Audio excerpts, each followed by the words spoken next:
Google knows everything about you, likely know more than your spouse does, but for 8 years they refused to update photographs of an isolated military base in the western U.S. Why is that? We're interested in that question, and we'll get a little closer to the answer after the break.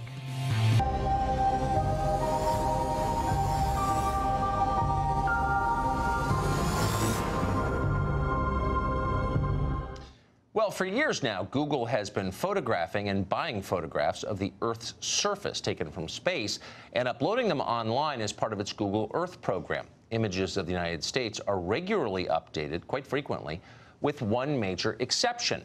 For at least 8 years, images of the Tonopah test range in Nevada have gone without an update. It's almost as if Google is helping the government hide something.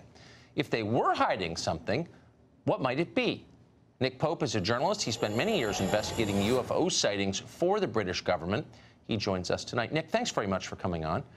So did I state those facts correctly? There is, out of the entire continental United States, one area that is not updated regularly on Google Earth, and it's this test facility maintained by the U.S. government. Is that correct?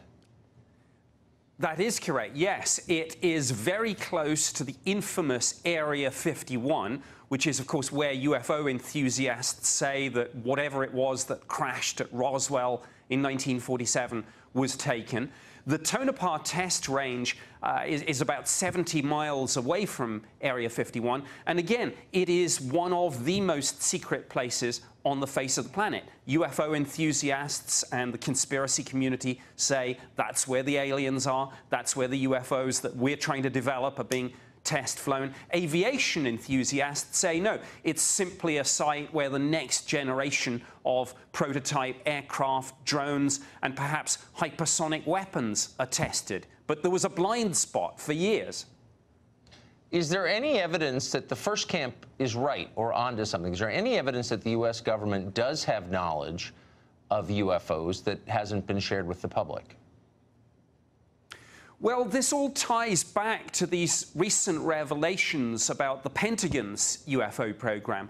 And the rumors about Area 51 and crashed UFOs and trying to put some of this together and fly it ourselves, those rumors had gone away. But then we had the story about the Pentagon's program. We saw, of course, those videos of the Navy jets chasing the UFOs, and we now have some of the people involved in that program speaking out and saying, yes, there were these unknowns in our airspace, so it's not just aircraft lights and weather balloons.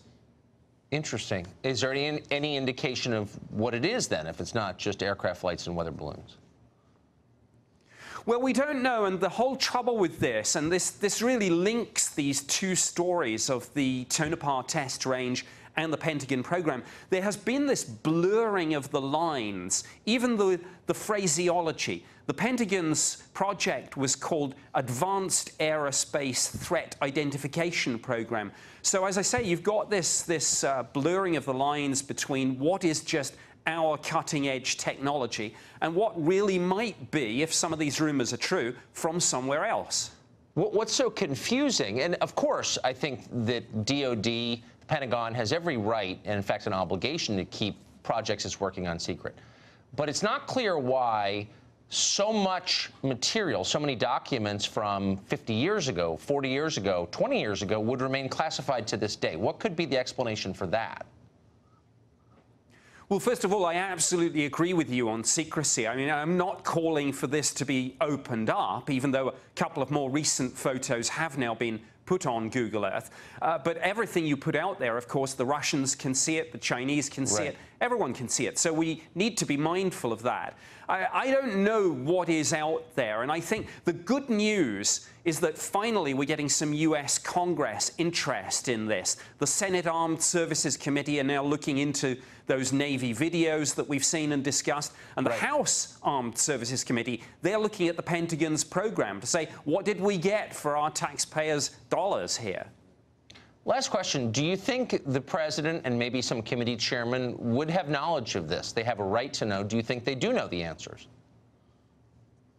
Well, again, the rumors are that this is what the Space Force is all about, but I'm not so sure about that. I think the president would have to know, and in his capacity, of course, as Commander-in-Chief. So I hope that there are some interesting secrets. Whether or not they come out over the next few months, if we get formal congressional hearings on this, as opposed to just congressional interest, we'll wait and see.